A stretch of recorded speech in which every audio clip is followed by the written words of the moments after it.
Husband কি করো? মার জন্য ইফতার রেডি করি, তোমার জন্য সালাদ বানাই। সত্যি কথা কি জানো? আসসালামু আলাইকুম। কেমন আছেন সবাই? আশা করি সবাই ভালো আছেন। মাহে রমজানের দিন, আজকে 10তম রোজা গেল আমাদের বাংলাদেশে। আর সূর্যি মামা অস্ত যাবে মেবি। ওই যে ঝগড়া শুরু হয়ে গেছে। গ্রাম মানেই হলো ঝগড়া। আপনি ঝগড়া না করলে গ্রামের কোনো বৈশিষ্ট্য থাকে না, মনে হয় এইটা। ওই ক্ষেত খামার নিয়ে ঝগড়া লাগে, মানে ক্ষেতের আইল কাটা নিয়ে ঝগড়া লাগে। তারপরে মনে করেন যে মানে অজ্ঞ লোক বেশি, তো এই কারণেই ঝগড়াটা বেশি। মহিলা মানুষ চিল্লাফাল্লা করতেছে রোজা রমজানের দিন, এই হলো অবস্থা। এই জন্যই আগে মানুষ বলতো যে যদিও পরে কহর তুমি ছাড়িও না শহর। মানে কথাটা অনেক দুঃখে বলছে যে আসলে গ্রামে মানুষ কম বোঝে। আপনি যদি ভালো খান তাও হিংসা জ্বলবে, আর যদি অভাবে থাকেন মানে তাও আপনাকে নেগলেক্ট করবে, যে ও গরিব, ও অসহায়, ও খারাপ অবস্থা আছে, আপনাকে কেউ দাওয়াতই করবে না। সত্যি কথা। আমার একটা ভাঙা টিনের ছায়লা ছিল, আপনারা সবাই জানেন। আমি জানতাম আমি একদিন না একদিন উঠে দাঁড়াতে পারবো। আমি জানতাম এটা, কারণ আমি শিক্ষিত মানুষ। আমি নিজেও নিজেকে দাবি করি। কারণ কি, যে আমি চলে ফিরে খাইতে পারবো, কিন্তু একটু সময়ের একটু ধাক্কায় পড়ে গেছি। এই ধাক্কা থেকে উঠতে পারলেই আমি উঠতে পারবো ইনশাল্লাহ। তো এটা ছিল আমার মনোবল। আমার মনোবল কিন্তু অত খারাপ না। ছোটোবেলার থেকে নিজে কষ্ট করে বড় হয়েছি, তো নিজে কষ্ট করে মনে করেন যে পড়াশোনা করছি নিজে, এটা সবাই জানেন। যা হোক, এই গল্পগুলো কথায় কথা চলে আসে। তো আসলে একটা পর্যায়ে এসে যখন আমার একটা ভাঙা টিনের ছায়লা, তখন অনেকেই মনে করে এই ধ্বংস হয়ে গেছে। গ্রামের মানুষ এটা মনে করা শুরু করলো, এবং আমাকে বিয়ের দেওয়ার তো দূরের কথা, আপনারা যে বাড়ির পড়শিরাও আমার সাথে খারাপ মানে ব্যবহার করতো। এটা সত্যি 100 আমার বাড়ির পড়শিরে যারা আমার আশেপাশে যারা আছে, তারাও আমার সাথে কঠিন খারাপ ব্যবহার করতো। যেটা আসলে আমার আত্মীয় স্বজনও আমার সাথে খারাপ ব্যবহার করতে। আমার মা আমার মামার বাড়িতে, শাহিনদের বাড়িতে চাল আনতে গেছে। আমার একটা বিপদ ছিল তখন।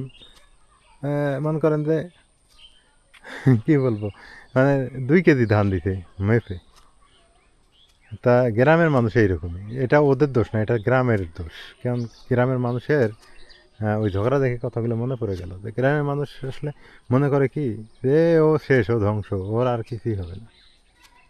বুঝছেন? আমি একটা কারণে, যে কোনো কারণবশতে আমার একটা বড় ধরনের বিপদ হয়ে গেছিল। এই কারণে পরে আমার মা মনে করেন যে 1 মাস, কয়দিন, 1 মাস 7 দিন আমার মাকে না খেয়ে থাকতে হয়েছে অনেক। এটা আমার জন্য খুব কষ্টদায়ক একটা ব্যাপার। পরে মাকে বুঝেছি, দেখো আমি নাই আর তোমার পেটে ভাত ছড়ায় নেই, তোমার পেটে ভাত নাই। মাকে বুঝাই, কিন্তু মা বুঝতে চায় না আসলে ব্যাপারগুলো। তো মানুষের ভালো থাকার জন্য, ভালো করার জন্য আসলে শিক্ষার দরকার। গ্রাম বলেন শহর বলেন, শিক্ষিত মানুষ হলে এই ব্যবহারগুলো করতে পারতো না আমার মার সাথে বা আমার সাথে। যদি এই যে মূর্খের মধ্যে পড়ে আছি, যে সত্যি কথা, চতুর্পাশে অজ্ঞ লোক, এরা মানে যখন আমি ভালো খাবো আমার খারাপ চোখে দেখবে, আর যখন ভালো খারাপ খাবো তখন আবার তো এরকম অবহেলা করবে। এই হলো অবস্থা। তো সবাই দোয়া করেন। গ্রামে থাকি এখন, যে জায়গাটা কিনছি ওইখানে আবার একটু ফাঁকা জায়গা আছে, তো ভালো আছে পরিবেশটা। একটু বাউন্ডারি টাউন্ডারি করে নিয়ে, টিন দিয়েই বাউন্ডারি যদি করি, তাও মনে করেন যে ওখানে ঝগড়া, আমার আবার ঝগড়া পছন্দ না। এই যারা ঝগড়াঝাটি করে, এই জিনিসটা খুব অপছন্দ, ভালো লাগে না। নিজে ইনকাম করে খাবো, নিজে কষ্ট করে খাবো, আমি কেন ঝগড়া করতে যাব অপরের সঙ্গে? আমার কথাগুলো হয়তো অনেকের কাছে কেমন লাগে জানি না, কিন্তু আমি কষ্টের কথাগুলো বলি না আপনাদের। বলে কি হবে বলেন? আমার যে জীবনে কষ্ট গেছে, আমার ওই একদিন মানে আপনাদের বলছি যে হাতের এই যে হাতের করা দেখেন এখনও কোদালের মাটি কাটার হাতের করা এখনও পড়ে আছে। কাজ বাদ দিছি আজকের থেকে প্রায় 15-20 বছর, কিন্তু করা এখনও আছে। তার মানে কী লেভেলের কাজ করতাম, কী লেভেলের কষ্টগুলো করতাম, এইটা তখন যদি ক্যামেরা থাকতো তাহলে আপনাদের দেখাইতে পারতাম যে কষ্ট কাকে বলে। তো আসলেই ওই কষ্টর থেকে উঠে আসতে পারছি আলহামদুলিল্লাহ। এখনও করি, কষ্ট করি না তা না, কষ্ট করতে হবে, কিন্তু ওই তুলনায় মানে লক্ষ গুণ কষ্ট কমে গেছে আমার, সত্যি কথা। ওই তুলনায় আমার ঘরে থাকা যেত না, পানি বেঁধে থাকতো, পলিথিন দিয়ে ঘরে থাকতাম আমি, আমার মা। মাটিতে মেঝেতে ঘুমাইতাম আমরা। এটা মানে লজ্জা শরমের কথা না, এটা সত্যি কথা বললাম। মেঝেতে ঘুমাইতাম। হ্যাঁ, বাধ্য হয়ে কষ্ট কথাগুলো বলা লাগে, এখন না বললে নয়। তা এখন অনেকেই বলেন ভাই আপনি এত বড় বড় মাছ আনেন, এত বড় বড় এত ভালো খাবার খান। আমি সুযোগ পাইলেই মাছ আনি একটা কারণে, আমার মা যে পরিমাণ কষ্ট করছে সেই তুলনায় এগুলো কোনো বিষয় না। এই মাছ আমার আমার মায়ের বা আমার জন্য এলে বিষয় না, মানে এর চাইতে ডবল খাওয়া উচিত। আমাদের আলু ভর্তা দিয়ে ভাত খাইছি বছর, মানে কোরবানির মাংস, এই কোরবানির মাংস ওই কোরবানিতে খাইতাম আমরা, এত কষ্ট করতাম আমরা। মানে এই কোরবানি আসলে মাংস খাইতাম, ওই কোরবানিতে আসলে মাংস খাইতাম, ওই যে সমাজ থেকে যে দিত সেগুলো খাইতাম, রিলিফের চাল খাইতাম। তো যাক, ওই ঝগড়াটার কথা মনে পড়ে গেল, পরে এই কথাগুলো বলতেছি। তো সেখান থেকে উঠে আসতে পারছি, পড়াশোনা করতে পারছি, এটা কিন্তু আসলে অহংকার না, এটা গল্প করার কথা না। এটা কয়জন পারছে, এটা কয়জন মনে করেন যে উঠে আসতে পারছে। বাবা নাই, মা মনে করেন যে মার মতো মা, মা তো কাজ করে খায়। এই জায়গার থেকে উঠে আসা কিন্তু মুখের কথা না। অনেকে আবার মনে করেন ভাই আপনি একাই কষ্ট করছেন, দুনিয়ার মানুষ আর কষ্ট করে নাই। দুনিয়ার মানুষের কষ্টটা আলাদা, আমার কষ্টটা আলাদা। তো কষ্ট করতে হবে আরও, জীবনে যতদিন বেঁচে আছি কাজ করে খেতে হবে। তবে আলহামদুলিল্লাহ এখন ভালো আছি কিছুটা। তারপরও মনে করেন যে নাইও ভালো। আবার আপনারা তো সবাই জানেন, একলা মানুষ যতটা লাখ টাকাও যদি ইনকাম করেন, একলা মানুষ টাকা থাকে না। মানে সয় সম্পত্তি না থাকলে যা হয় আর কি, সব টাকা চলে যায়। এই হলো অবস্থা, অভাব লেগেই থাকে। তো রোজা রমজানের দিন ঝগড়া লাগছে, ওখানে গিয়ে যদি আপনি বারণও করেন আপনার কথা মানবে না। এরা এতটাই মানে গ্রামের মানুষ এতটাই অজ্ঞ যে এরা কারো কথা মানবে না। এই জন্য কথা বলা বাদ দিয়ে দিচ্ছি, এখন আর কথা বলি না। তবে আলহামদুলিল্লাহ মা অনেকটা ভালো হয়ে গেছে, আপনারা সবাই দোয়া করবেন। আসবেন, কি করো? মার জন্য ইফতার রেডি করি, তোমার জন্য সালাদ বানাই। সত্যি কথা কি জানো, আমার মা, হ্যাঁ আমার মা আর আমি, হ্যাঁ যে পরিমাণ কষ্ট করছি, হ্যাঁ তোমাকে বলে বুঝাতে পারবো না। আমাকে ঘরে দিয়ে দেখো, তোমার গল্পগুলো বলার দরকার, কারণ ঘরের মধ্যে থাকা যাইত না। হ্যাঁ, মাটিতে আস না, খেয়ার আস না, খেয়ার বিতে ঘুমাইছি আমার মা আর আমি, একটা চকি পর্যন্ত ছিল না।